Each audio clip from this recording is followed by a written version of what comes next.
اعوذ باللہ من الشیطان الرجیم، بسم اللہ الرحمن الرحیم۔ شروع کرتا ہوں اللہ کے نام سے جو بڑا مہربان نہایت رحم کرنے والا ہے۔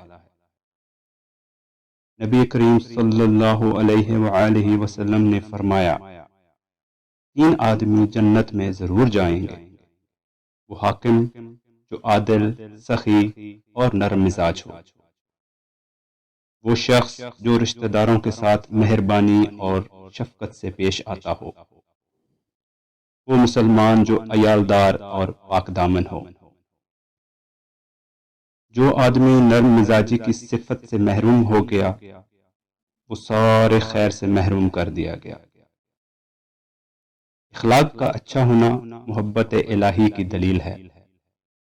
ایمان تحمل اور فراخ دلی کا نام ہے۔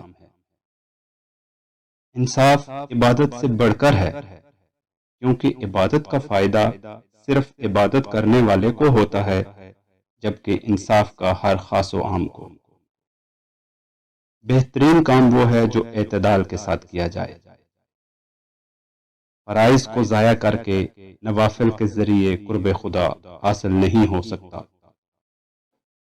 وہ گناہ جو تمہیں افزردہ کر دے اس نیکی سے بہتر ہے جو تمہیں مغرور بنا دے۔